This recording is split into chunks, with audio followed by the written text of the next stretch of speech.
엄마! 제발 그 이상스러운 냄새 좀 어떻게 좀 하세요! 사돈들의 시선이 일제히 나를 향했다. 도자기 그릇이 부딪히는 소리, 굴비 상자가 흔들리며 떨어지는 순간 아들의 손이 내 머리채를 거칠게 움켜쥐었다. 그만 좀 하라니까요! 제발 체면 좀 세워주세요! 엄마! 사돈의 찻잔이 덜컥 내려앉고 며느리의 손수건이 코끝을 가렸다. 나는 바닥에 끌려나가며 생각했다. 내 손의 비린내가 그렇게도 부끄러웠을까? 이 냄새로 내 밥을 짓고 옷을 사입히고 꿈을 키웠는데 깨진 그릇 사이로 굴비가 나뒹굴었다. 은빛 비늘이 바닥에 흩어지고 내 인생도 함께 부서졌다. 그날 나는 아들을 잃었다. 그리고 그날 밤 한 어머니가 세상에 새로운 이름으로 다시 태어났다. 사돈 앞에서 내 머리채를 잡은 아들, 그날 나는 세상을 다시 세웠다. 그날 아침만 해도 나는 내 인생 최고의 날이 될 거라 믿었다. 새벽 4시, 부산 자갈치 시장의 공기는 축축하고 차가웠다. 비린내와 소금기, 그리고 바다의 짠 기운이 섞여 코끝을 찔렀다. 사람들은 그 냄새를 피했지만 나는 그 냄새를 맡아야 비로소 숨이 쉬어졌다. 그 냄새는 내 삶이었다. 나는 손등이 트고 갈라진 손으로 얼음 위에 생선을 집어들었다. 비늘이 번쩍이며 새벽 조명에 반사되었다. 손끝이 얼얼해질 만큼 찬 물 속에서 칼을 들고 손질을 시작했다. 도마에 칼이 닿을 때마다 쩍쩍하고 메마른 소리가 울렸다. 그 리듬은 내 심장이 뛰는 소리와 같았다. 내 이름은 강인숙 69. 자갈치에서 40년을 버텨왔다. 남편이 일찍 세상을 떠난 뒤 내 인생은 오직 하나였다. 아들 박민준. 그 아이 하나 잘 키워보겠다는 생각으로 내 손은 늘 얼음에 젖고 내 몸은 늘 비린내에 젖었다. 세상은 나를 생선 아지매라 불렀지만 나는 스스로를 민준이 엄마라 불렀다. 그게 내 직함이자 존재 이유였다. 오늘은 특별한 날이었다. 내 인생에서 가장 기다려온 하루, 아들 민준이가 결혼을 앞두고 처음으로 사돈댁과 상견례를 하는 날이었다. 나는 새벽부터 분주했다. 시장 어귀의 순이 엄마가 내게 물었다. 인숙 언니, 오늘따라 얼굴이 활짝 폈네. 무슨 좋은 일 있어? 나는 웃으며 굴비의 비늘을 떼던 손을 멈추고 말했다. 오늘 우리 민준이 사돈댁 어른들이랑 밥 먹기로 했지 뭐야. 인사라도 제대로 드려야지. 순이 엄마가 손사래를 치며 말했다. 아이구야, 언니도 이제 고생 끝났네. 민준이 그 총장님 딸이랑 결혼한다며? 세상에, 장가 한번 잘 갔다. 나는 그 말을 듣고 괜히 어깨가 으쓱했다. 아버님이 대학 총장님이시고 며느리 될 애는 교수래. 그런 데서 우리 아들을 사위로 봤으니 내가 아들 농사 하나는 잘 지은 거지. 시장 사람들의 부러운 눈빛이 나를 감쌌다. 그 시선 하나하나가 나에겐 훈장이었다.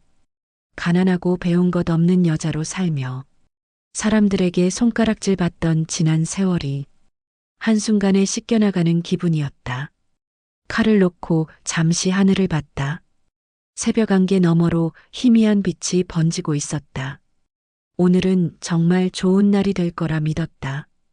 오늘만큼은 내 손의 비린내도 아름다운 향기로 느껴졌다. 낮이 되어 시장이 분주해졌다. 손님들이 오가며 인숙이 언니, 오늘따라 기분 좋아 보이네라며 웃었다. 나는 마음속으로 혼잣말했다.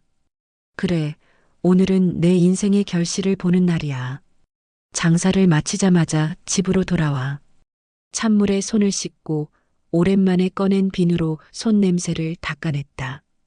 아무리 씻어도 사라지지 않는 비린내. 그 냄새는 내 인생의 그림자 같았다. 하지만 오늘만큼은 부끄럽지 않았다. 오늘은 내 손이, 내 인생이 자랑스러운 날이니까. 나는 장롱 깊숙한 곳에서 영광 굴비 상자를 꺼냈다. 며칠 전 중매하는 이모를 통해 어렵게 구한 최상품 굴비였다.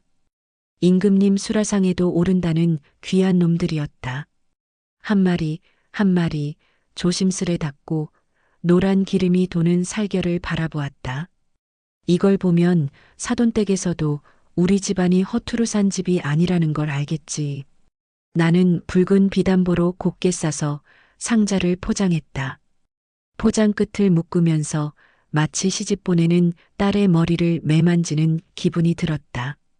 이건 단순한 선물이 아니었다. 내 아들을 위해 내 인생을 싸서 건네는 마음이었다. 해가 지고 거울 앞에 섰다. 머리를 빗으며 거칠어진 내 얼굴을 바라봤다. 그래도 괜찮아. 이 옷 입으면 체면은 설 거야. 아들이 첫 월급으로 사준 옅은 회색 투피스를 꺼냈다. 주름이 가득한 손으로 천을 쓸며 말했다. 민준아, 내 덕분에 엄마도 이런 날이 온다. 손가락에 낀 옥반지가 반짝였다. 거울 속에는 늙고 주름진 여자가 서 있었지만 그 눈빛은 설렘으로 반짝였다. 그때 전화가 울렸다. 엄마, 준비 다 하셨어요? 아들의 목소리였다. 그럼 다 됐지. 금방 갈게. 엄마, 너무 튀게 하고 오지 마세요. 알죠? 순간 말끝에 어색한 기류가 느껴졌다. 하지만 나는 대수롭지 않게 넘겼다. 알았다, 알았다. 우리 아들 체면 세워줘야지.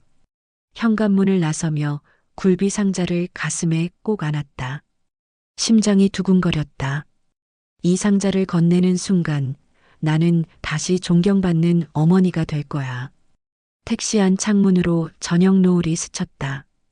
차창에 비친 내 얼굴은 긴 세월의 주름이 새겨져 있었지만 그 주름 하나하나가 아들의 삶이었다. 서울에 도착하자 한정식 집의 거대한 기와 지붕이 눈앞에 서 있었다. 황금빛 조명, 정갈한 현판, 도자기 꽃병, 조용한 정원. 그곳은 내가 평생 발을 들릴 수 없을 것 같던 세상이었다. 정문 앞 직원의 시선이 내 손에 들린 굴비 상자를 훑었다. 그 시선에 나는 본능적으로 보자기를 등 뒤로 감췄다. 괜찮아. 오늘은 그래도 내 아들이 내 편이잖아. 복도 끝에서 아들이 나를 보고 서 있었다. 하지만 반가움 대신 그의 얼굴엔 불안과 짜증이 섞인 표정이 스쳐갔다. 엄마, 왜 이렇게 늦으셨어요? 다 기다리시잖아요. 나는 미소로 답했다. 차가 막혀서 그랬지. 미안하다. 그러나 그 짧은 대화 속에도 나는 알 수 없는 차가움을 느꼈다. 민준아, 왜 내 눈빛이 그렇게 낯설지? 식당 문이 열렸다. 은은한 백단향 냄새가 공기 중에 스며 있었다. 바닥은 반들반들 윤이 났고 종업원의 발소리조차 고요했다. 내가 숨쉬는 공기가 낯설었다. 자갈치의 짠내 대신 깨끗하고 차가운 향수 냄새가 폐 속으로 들어왔다. 아들이 먼저 걸어 들어가며 말했다. 엄마, 조심히 들어오세요. 그 말투는 어색하게 예의 바르지만 이상하게 멀었다. 나는 두 손으로 굴비 상자를 꼭 붙들었다. 내 손안의 온기가 다 식어가는 게 느껴졌다. 문 안에는 이미 사람들이 앉아 있었다. 곱게 차려입은 중년 부부가 다정하게 웃고 있었다. 그 옆엔 한복 차림의 여성이 찻잔을 들고 있었고 그 맞은편엔 내 아들이 앉아 있었다. 아들의 옆에는 여자가 있었다. 단아하고 세련된 얼굴, 긴 목과 고운 손가락, 그리고 은은한 향기. 그래, 저 여자가 내 며느리구나. 그 순간까지만 해도 나는 그저 뿌듯했다. 아들이 저런 여자를 만났다는 사실이 나를 자랑스럽게 했다. 하지만 그 웃음은 내게로 오지 않았다. 그들은 나를 향해 인사 대신 시선을 교환했다. 그 시선 속에는 누구지? 라는 의문과 왜 이런 옷을 입고 왔지? 라는 냉기가 섞여 있었다. 나는 조심스레 고개를 숙였다. 안녕하세요. 처음 뵙겠습니다. 저 민준이 어머니입니다. 사돈댁 남편이 안경 너머로 나를 보며 고개를 끄덕였다. 아, 예. 말씀 많이 들었습니다. 멀리서 오시느라 고생하셨어요. 정중한 말투였지만 그 속엔 결코 따뜻함이 없었다. 마치 의무적으로 던지는 인사처럼 그의 시선은 내 얼굴이 아니라 내 손에 굳은 살과 상처로 향했다. 차가운 공기가 목구멍을 타고 내려갔다. 나는 손끝을 치맛자락 밑으로 숨겼다. 그때 며느리가 말했다. 아, 어머니 오셨네요. 목소리는 얇고 예의 바르지만 그 한마디에 담긴 거리가 칼날 같았다. 나는 애써 미소 지었다. 그래, 유진아. 오랜만이다. 잠시의 정적. 그리고 다시 찻잔이 놓이는 소리만 들렸다. 그 조용함이 오히려 더 큰 소리로 나를 찔렀다. 나는 용기를 냈다. 오늘을 위해 준비한 선물을 꺼내야 했다. 이거 별건 아니지만요. 조심스레 굴비 상자를 앞으로 밀었다. 붉은 비단보가 조명 아래서 반짝였다. 제가 시장에서 일하다 보니까요. 다른 건 몰라도 생선 하나는 좀 압니다. 제일 좋은 놈으로 골랐어요. 우리 사돈댁 드시라고 정성껏 준비했습니다. 그 순간 공기가 얼어붙었다. 마치 방 안의 모든 시계가 멈춘 듯했다. 아들의 얼굴이 하얗게 질렸다. 며느리는 고개를 돌려 입을 막았다. 어머님 죄송한데 냄새가 좀. 그녀의 미간이 찌푸려졌다. 코끝을 막은 손수건이 천천히 흔들렸다. 사돈댁 부인은 차잔을 내려놓았다. 그 소리가 유난히 크게 들렸다. 그녀는 시선을 피한 채 말했다. 괜찮아요. 굳이 안 가져오셔도 되는데요. 아들은 자리에서 벌떡 일어섰다.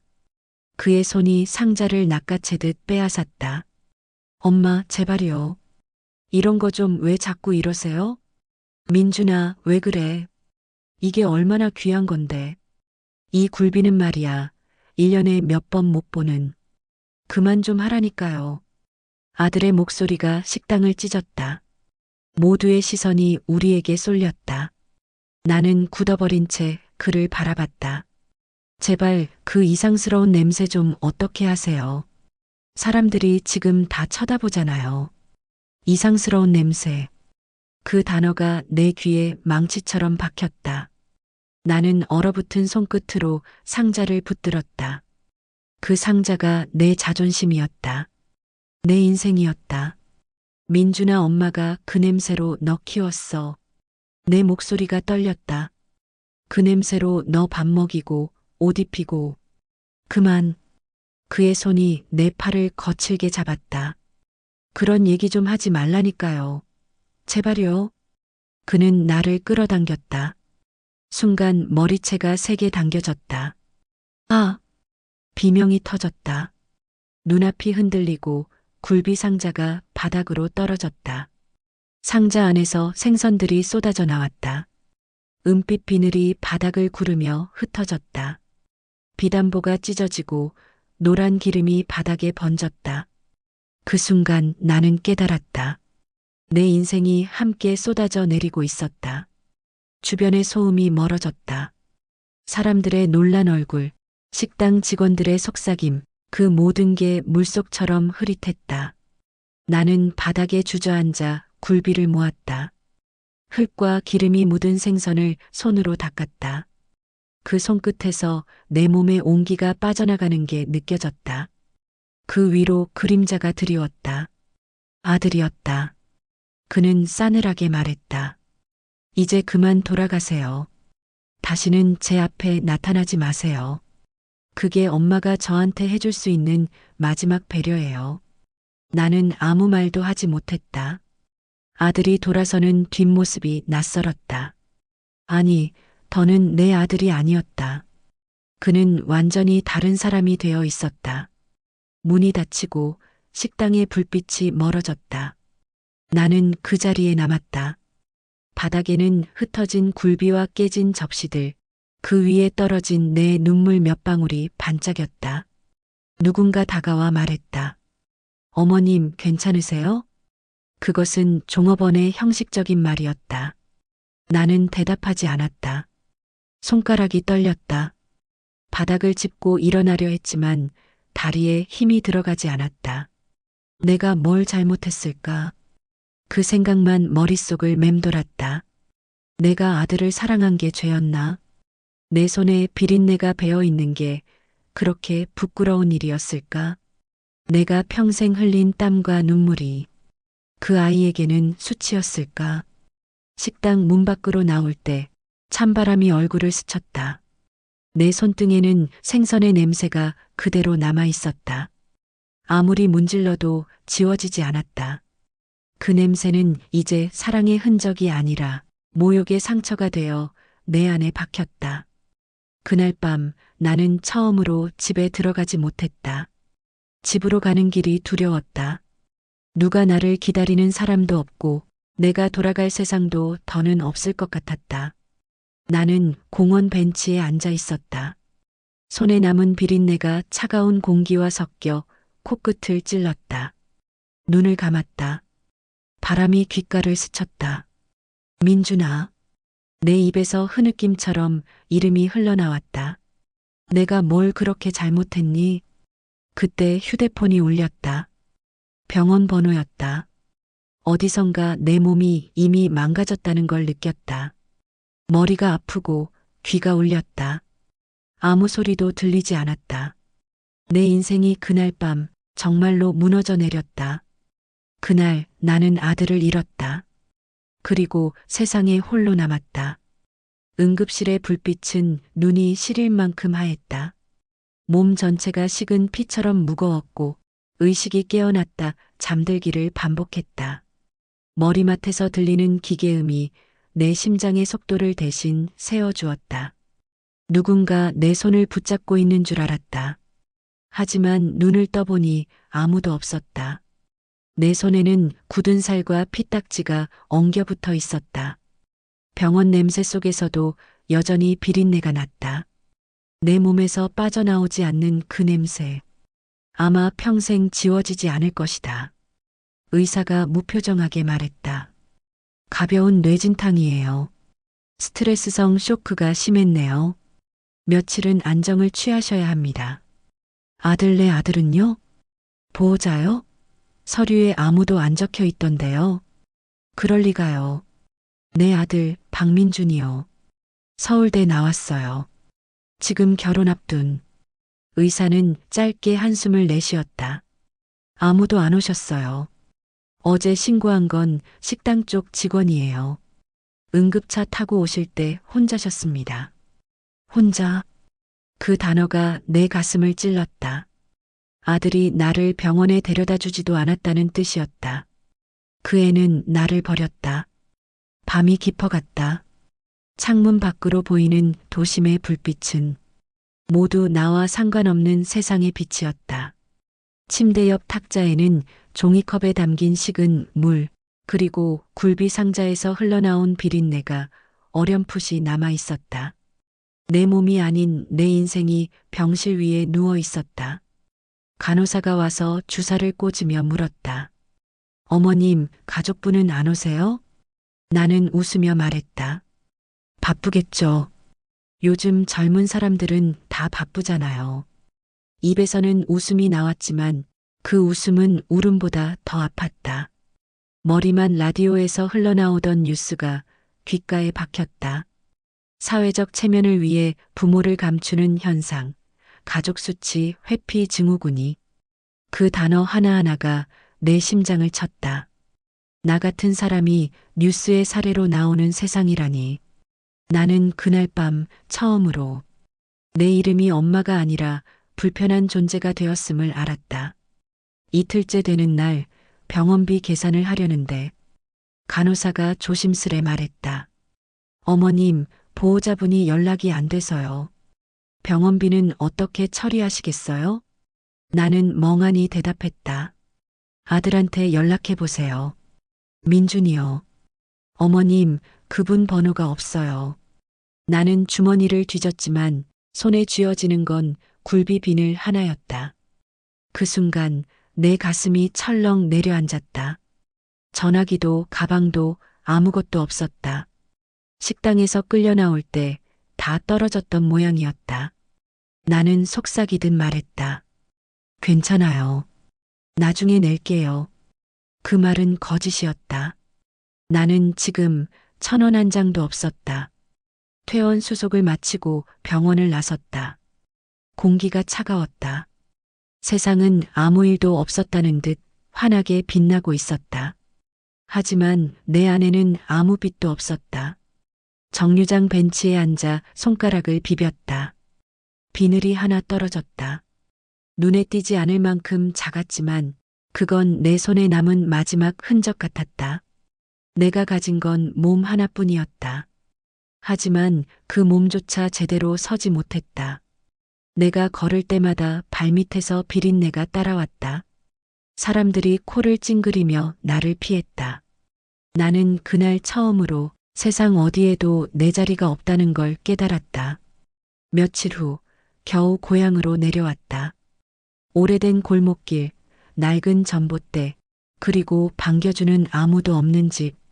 문을 여는 순간 썩은 냄새가 밀려왔다. 냉장고에는 오래된 젓갈이 굳어 있었고 싱크대 위에는 말라붙은 수세미가 있었다.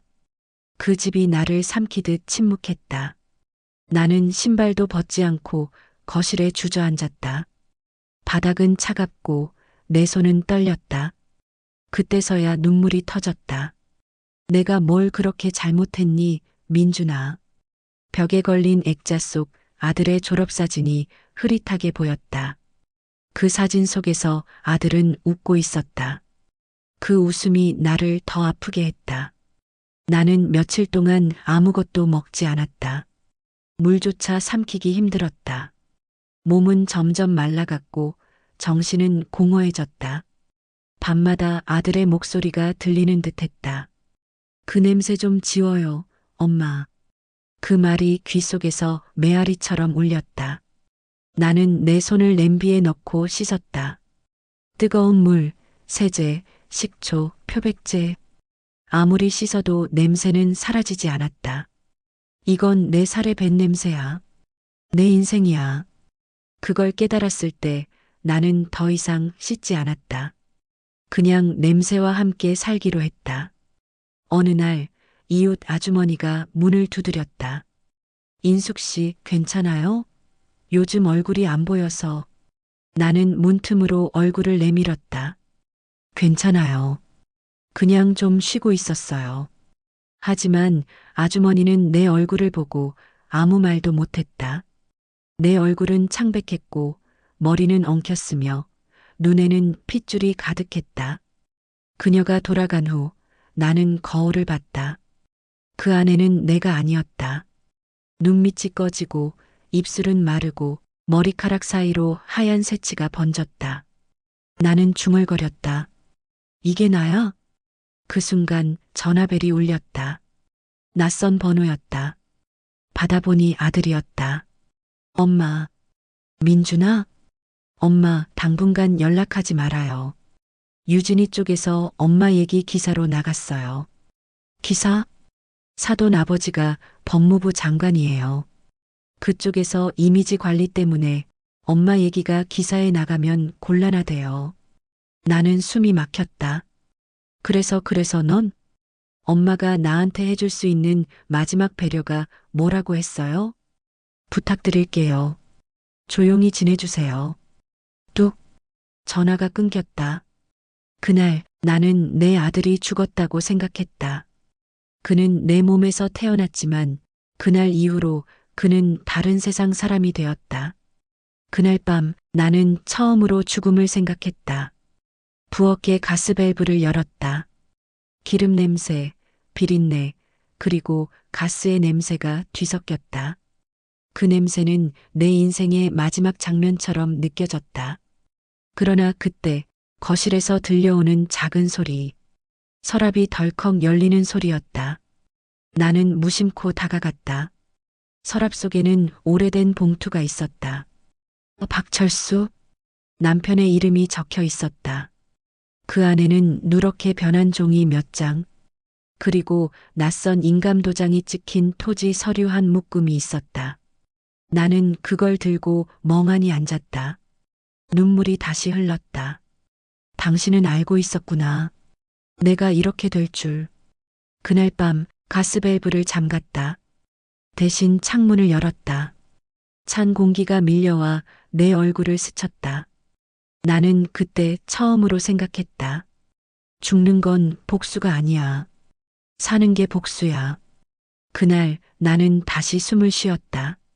죽지 않기로, 버티기로, 그리고 다시 살아보기로. 새벽 4시 23분, 서울의 골목은 아직 젖어 있었다. 나는 낡은 가방을 들고 허름한 여관방을 나섰다. 가방 속엔 남편의 수첩, 서명된 후원금 전달 확인서 사본, 그리고 내가 밤새 만든 타임라인이 있었다. 내 손을 떠난 냄새는 아직 남아 있었고, 그 냄새는 오늘부터 신호탄이 될 예정이었다. 지하철이 비명을 긋듯 멈췄다. 을지로 입구. 지상으로 올라오자 바람이 차갑게 뺨을 베었다. 나는 골목 사이로 나 있는 작은 표지판을 따라 탐사보도부가 있는 언론사 건물을 찾았다. 보안요원이 고개를 든다. 용건이요? 제보입니다. 문서로 확인 가능한. 나는 가방 끈을 더 조여쥐었다. 그때야 비로소 손의 떨림을 알아차렸다. 엘리베이터 문이 닫힐 때 내 심장은 굳은 살 아래에서 천천히 박동했다. 무릎 꿇지 마. 이번엔 탐사팀 회의실, 낡은 원형 테이블, 커피 냄새, 프린터 토너 냄새, 그리고 어제 새벽까지 들어온 사람들의 피곤이 공기 위에 얹혀 있었다. 한 기자가 내 앞에 앉았다. 셔츠 소매는 구겨져 있었지만 눈빛만은 맑았다. 무엇을 보셨나요? 나는 봉투를 조심스럽게 꺼내 테이블 위에 포개듯 올려놓았다.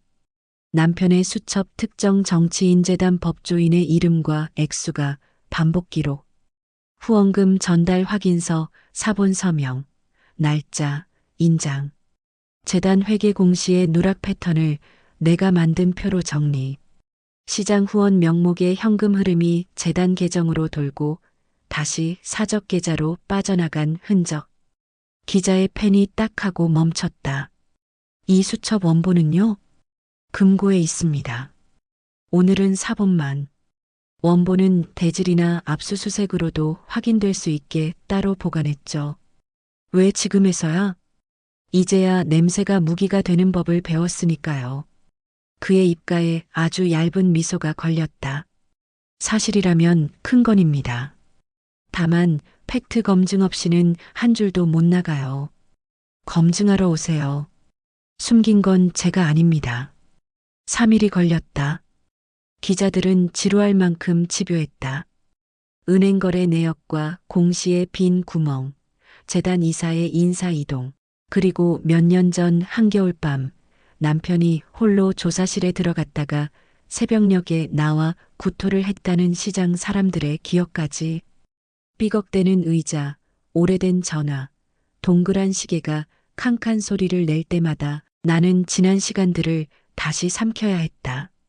어느 밤 편집국의 불이 모두 꺼져갈 즈음 탐사팀장이 종이 뭉치를 내 앞에 쿵 올려놓았다. 확인 끝났습니다. 회계, 흐름, 증언, 그리고 여기. 그가 마지막 장을 넘겼다. 장관 측 재단의 회계 담당자가 남몰래 보관해온 미지급 약정서. 공식 장부엔 없지만 내부 파일엔 남은 그 이름. 서명은 장관의 부인.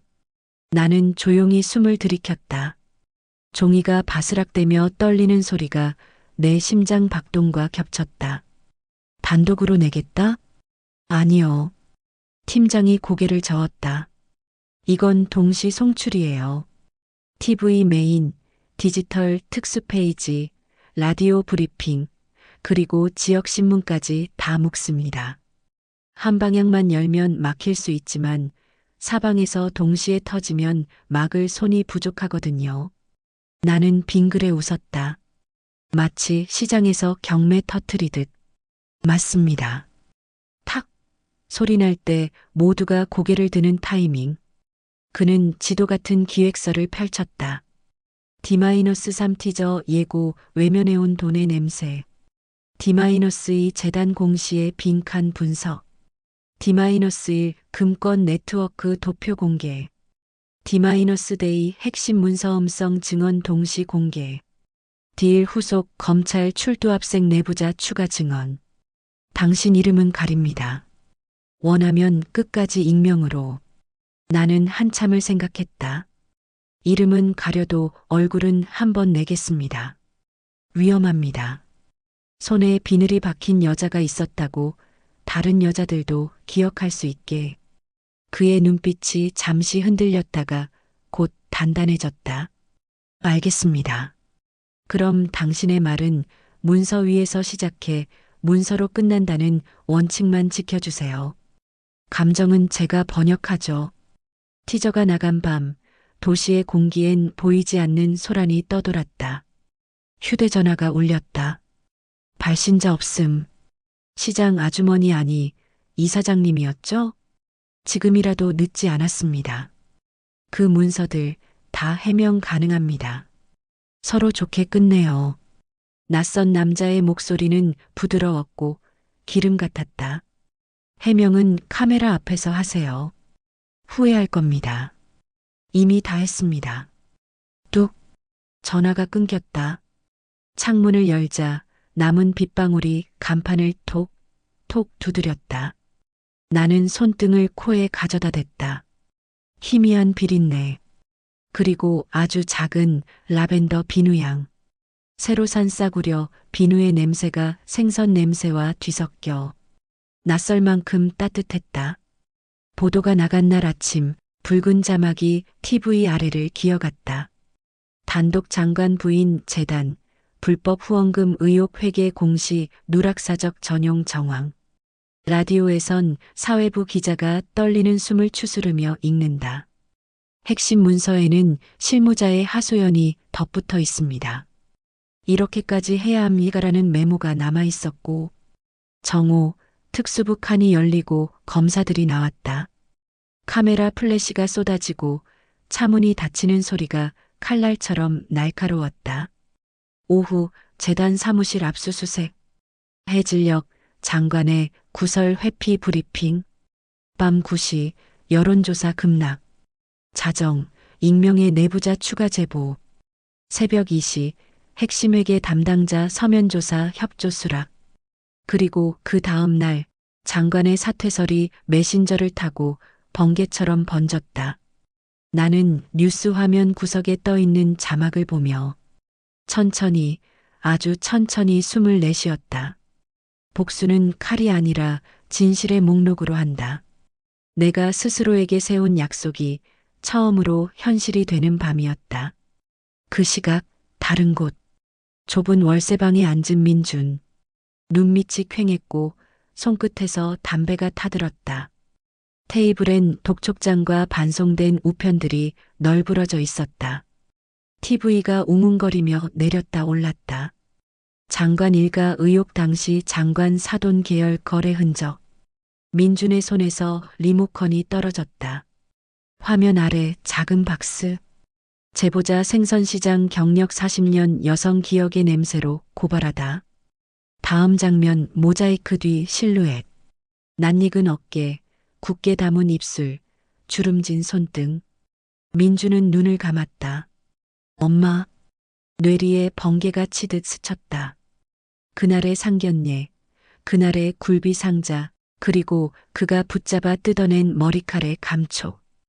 헛구역질이 치밀었다. 그러나 울 수 없었다. 울 자격조차 없었다. 일주일 뒤 국회 앞. 청문 요청 기자회견과 맞물려 피해자 증언자 연대 발표가 열렸다. 나는 검은 코트를 입고 단상에 섰다. 마이크가 탁 소리를 냈다. 저는 이름보다 냄새로 살아온 사람입니다. 제 남편의 이름을 더럽히고 저의 손에서 나는 냄새를 비웃은 사람들, 그 사람들의 서명과 도장으로 오늘 이 자리에 섰습니다. 플래시, 눈앞이 하얘졌다가 되돌아왔다. 누군가는 말하겠죠. 시장 아주머니가 뭘 아느냐고. 하지만 저는 저울을 믿고 살았습니다. 물건의 무게만 속일 수 있는 게 아니더군요. 사람의 무게도 속일 수 있습니다. 오늘 그 무게를 다시 달아달라고 부탁하러 나왔습니다. 뒷줄에서 훌쩍이는 소리. 그리고 그 순간 가장 뒤쪽 그림자에서 누군가가 한 발 나왔다. 남자였다. 말라 보였고 오래 울어본 눈이었다. 민준이었다. 엄마. 숨이 걸렸다. 기자들의 숨소리가 잠시 멎었다. 그는 무릎을 꿇었다. 죄송합니다. 정말 죄송합니다. 나는 그를 바라봤다. 가슴 한켠 깊은 곳에서 오래된 것이 부러지는 소리가 났다. 그러나 나는 고개를 저었다. 오늘은 당신 이야기를 하러 온 게 아니야. 그의 눈동자가 흔들렸다. 나는 마이크를 다시 잡았다. 우리는 누군가의 체면을 지키려고 진실을 묻어선 안 됩니다. 제가 내 아이의 체면을 지키려 했을 때 잃은 것이 제 인생 전체였습니다. 그 대가를 이제 돌려받겠습니다. 법으로, 기록으로, 이름으로. 민주는 조용히 고개를 떨구었다. 그의 어깨가 들썩였고 바닥에 눈물이 떨어졌다. 나는 시선을 들었다. 기자들의 펜촉이 반짝였다.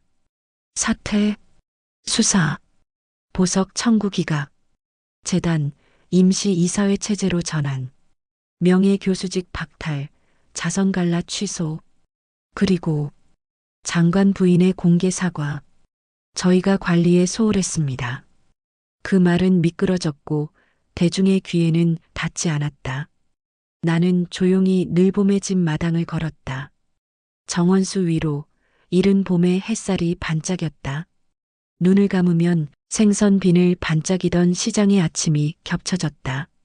나의 과거가 나의 현재를 부끄럽게 하지 않는 순간 복수는 끝났고 정의는 습관이 되기 시작했다. 할머니가 손짓했다. 이사장님, 오늘도 냄새 좋네. 사람 사는 냄새. 나는 웃었다. 이제야 그 말이 온전히 이해됐다. 사람 사는 냄새는 눈물과 비누와 잔반에 책임과 서명과 증언이 섞인 냄새다. 그리고 그 위에 아주 얇게 얹힌 다시 살아보겠다는 다짐의 냄새. 해질녘 경비실로 봉투 하나가 들어왔다. 반송인 없음. 봉투 안엔 오래된 열쇠 하나와 쪽지. 이건 당신 남편이 제게 맡겼던 금고 열쇠입니다. 저는 더 버틸 수 없었습니다. 당신이라면 끝까지 가실 거라 믿습니다. 누군가의 떨리는 필체. 나는 주먹을 쥐었다 펴며 불빛을 올려다봤다. 복수는 끝난 줄 알았지만 진실은 늘 한 칸 더 있었다. 좋아요. 우리는 문서로 시작해 문서로 끝낸다. 내 목소리가 어둠 속에서 또렷해졌다. 그리고 어둠은 조금 더 얇아졌다. 해가 막 로비 유리창을 타고 들어오는 시간, 늘봄의 집은 먼저 소리로 깨어난다. 체온계를 찍는 삑소리, 물리치료실에서 들려오는 고무밴드의 쯧하고 늘어나는 마찰음, 그리고 주방에서 국자가 냄비벽을 두드리는 딱 하는 리듬. 나는 빛을 등지고 서서 라운지의 공기 한 줌을 깊게 들이마신다. 라벤더 디퓨저 향, 막 끓인 누룽지 냄새, 소독액의 미세한 자극 그리고 아주 얕게 밑으로 깔린 바다 냄새. 어제 저녁 조리사가 묵은지와 갓 구운 생선으로 죽을 끓였기 때문일까? 한때 누군가의 멸시를 불러낸 그 냄새가 여기서는 식욕과 안도의 신호가 된다. 이사장님, 오늘 메뉴표 서명 부탁드려요. 식단표에는 알레르기, 소화 상태, 치아 보철 여부가 빠짐없이 표시돼 있다. 나는 수정펜으로 한 줄을 고치며 말한다. 7층 703호 어르신은 어제 저녁 소화가 더딘 듯 했으니 오늘은 생선을 푹 곤 맑은 죽으로 바꿔주세요. 비늘은 완전히 긁어내되 향은 남겨둬요. 그분은 그 향을 강가에 놀던 여름방학이라 부르시거든. 주방장은 알아듣는다는 듯 고개를 끄덕이고 스테인리스 뚜껑이 기분 좋게 텁 소리를 내며 닫힌다. 나는 속으로 중얼거린다. 사람 사는 냄새의 비율만 잘 맞추면 된다. 너무 지우지도 너무 덮어쓰지도 말고. 십시정각 도서관 옆 구슬기록실에 불이 켜진다. 우리는 이곳을 기억의 라디오라고 부른다. 마이크 하나, 소프트박스 조명 2개, 바닥에는 미세한 반향을 잡는 카펫. 오늘의 첫 손님은 얼마 전 입소한 전직 체육교사 어르신. 노트를 넘기던 기록 담당자가 조용히 질문을 건넨다. 선생님께 최고의 냄새는 무엇이었나요? 어르신이 잠깐 눈을 감는다. 비 오는 날 체육관 바닥에 참나무 광양 냄새. 애들이 뛰쳐들어오면 그 냄새가 확 번져. 그때가 제 삶의 하이라이트였지. 녹음 버튼에 빨간 점이 들어오고 나는 방음 유리를 사이에 두고 화면을 확인한다. 목소리의 떨림, 손마디의 움직임, 기억이 떠오를 때 눈동자가 흔들리는 타이밍. 모두가 데이터가 되고 모두가 노래가 된다. 이 기록은 가족에게 주는 사적 아카이브로 저장되고 본인이 동의하면 우리 재단의 오픈 아카이브에 비식별 처리 후 공유된다. 기억을 보관하는 일은 한 개인의 굴비 상자를 다시 정갈하게 묶어 세상과 나누는 의식이다. 해질녘 사무실 서랍에 두었던 작은 금속 열쇠를 꺼내본다. 우리는 변호사와 함께 법원 영장을 받아 오래된 창고형 금고를 열었다. 안에는 3가지가 있었다. 녹음된 카세트 테이프 몇 개, 손으로 쓴 메모 뭉치, 그리고 날짜가 뒤죽박죽인 현금 출납 장부. 테이프 속엔 익숙한 목소리가 떠돈다. 이건 공식 라인으로 처리하기 어려운 거니라 재단으로 한번 돌리시고 거기서 행사비로. 메모에는 약속 장소와 시각, 이니셜. 그리고 한 구석에 거친 필체로 남편의 글씨가 적혀 있었다. 이건 언젠가 빛을 봐야 한다. 내가 못하면 누군가 대신. 그날 밤 변호사는 서류를 봉투에 넣어 봉인하고 말했다. 이건 형사선상에서 이미 시작된 수사의 추가 증거가 됩니다. 그리고 민사에서 당신에게 돌아올 정당한 보상의 근거가 될 수도 있어요. 나는 고개를 끄덕였다. 복수의 마지막 한 조각은 칼끝이 아니라 열쇠였고 그 열쇠는 과거에 나에게 들려온 유언 같은 것이었다. 누군가 대신. 그래, 이제 그 누군가는 나다. 우리는 사건 이후 일시적으로 늘어난 후원과 관심이 거품처럼 사라지지 않게 하려고 아예 제도를 만들었다. 모든 지출 내역을 분기별로 감사보고서와 함께 공개 누적 PDF 대시보드, 입소 대기 우선순위를 점수화 의료 필요도 돌봄 공백 경제 취약성, 대기 명단 실시간 공개, 직원 윤리 이해 충돌 고지 의무 교육연 2회, 위반 시 외부 고발 채널 자동 연결, 구술 기록 아카이브 중 공익성이 높은 자료는 공공 라이브러리와 연계, 세대 교차 학생 봉사학점 인정. 회의실 한쪽 칠판에는 늘 같은 문장이 적혀 있다. 우리는 냄새가 나기 전에 공개한다. 나는 냄새를 지우던 사람이었지만 이제는 냄새가 나기도 전에 뚜껑을 여는 사람이 되었다. 봄이 깊어갈 즈음 우리는 지역 신문 한 면을 통째로 빌려 사람 사는 냄새라는 캠페인을 시작했다. 시장과 학교, 체육관과 성당, 목욕탕과 버스 차고지에서 시니어의 냄새를 채집한다. 참여자에게 당신에게 집 같은 냄새는 무엇인가요? 한 줄 인터뷰를 따고 냄새의 객체 참기름, 활자, 잉크, 매실장아찌를 사진으로 남겨 디지털 지도에 핀으로 꽂는다. 지도엔 별들이 박히듯 핀이 늘었다. 한 핀, 한 핀이 누군가의 인생이었다. 나는 처음으로 자갈치 시장에 카메라를 들고 다시 들어갔다. 오래된 상인들이 손을 잡아 끌었다. 언니, 얼굴 펴졌네. 냄새 맡고 가. 싱싱한 오징어가 쿡쿡 오그라드는 소리, 얼음과 비늘이 부딪히는 소리, 그리고 비누칠이 잘 빠지지 않는 손등의 끈적임. 그 모든 것이 고향이었다. 촬영 기사에게 부탁했다. 손을 길게 찍어주세요. 일한 손이 아름답다는 걸 화면으로 보여줘요. 어느 오후 안내 데스크에서 호출이 왔다. 이사장님, 보호자 미동반 상담 희망하시는 분이 오셨습니다. 로비 소파에 앉아있던 사람은 오래된 코트를 입고 있었다. 고개를 들었다. 민준이었다. 그는 말문을 못 열고 손끝만 비볐다. 제가 도울 수 있는 게 있나요? 내 목소리는 스스로도 놀랄 만큼 평평했다. 여기 봉사할 수 있을까요? 청소라도 식사보조라도 뭐든. 여긴 변제소가 아닙니다. 그는 고개를 끄덕였다. 압니다. 그래서 벌 말고 배움을 받고 싶습니다. 나는 잠시 그를 바라봤다. 그의 눈에는 예전의 서늘함 대신 오래된 피로가 깃들어 있었다. 규정대로 교육 8시간 적성, 평가 범죄 경력 회복, 그리고 무엇보다 태도. 네. 봉사는 어르신을 위해서만 하세요. 나를 위해서가 아니라. 그는 작게 웃었다. 알겠습니다. 그날부터 그는 일주일에 2번 세탁실에서 시작했다. 표백제와 섬유유연제 냄새가 섞인 공간. 그는 처음으로 사람 사는 냄새를 한 번도 피하지 않고 끝까지 맡았다. 언젠가 내가 그에게 말했다. 내가 뜯어버린 내 머리카락이 자란 자리에 나는 규정을 심었다. 너는 그 규정의 그늘에서 땀을 흘려라. 그게 우리가 함께 할 수 있는 최대치다.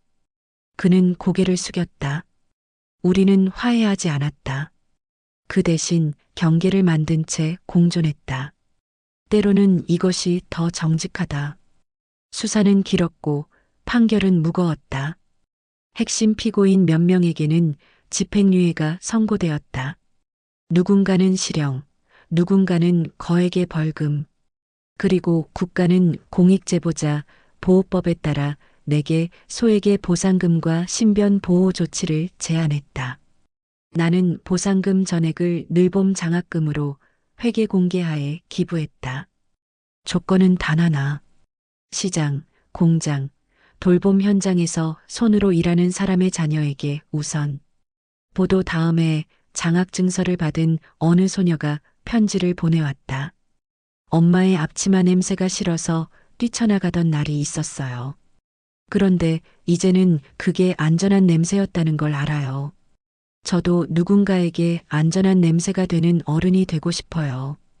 편지를 접어 책상 서랍에 넣으며 나는 아주 오래된 굴비 상자의 매듭을 마음속에서 조용히 풀어냈다. 그 매듭은 이제 사람에게 옮겨 묶였다. 가을, 늘봄의 집은 작은 축제를 연다. 이름하여 냄새의 전시. 각 어르신이 가져온 물건 하나와 그 물건의 냄새를 소개하는 전시다. 한 켠에는 활자 잉크가 배어든 신문 뭉치, 다른 켠에는 졸깃한 약과의 참기름 향, 그리고 구석엔 비늘이 살짝 남은 굴비의 그림이 걸려 있다. 그 그림 아래에 누군가 익명으로 쓴 문장이 붙는다.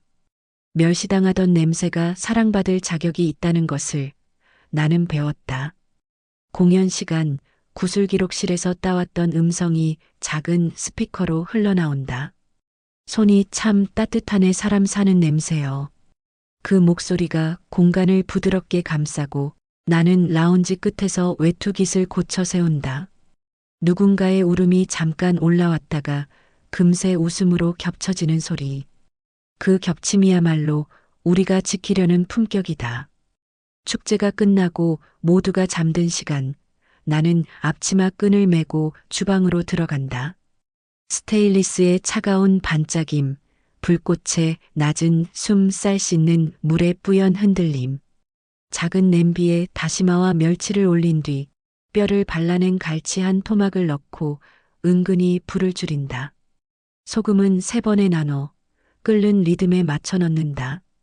완성된 국그릇을 트레이에 올려 밤낮이 바뀐 607호 어르신 방으로 가져간다. 선생님, 오늘은 제가 끓인 국이에요. 그분이 한 숟갈 떠넣고 조용히 고개를 끄덕인다.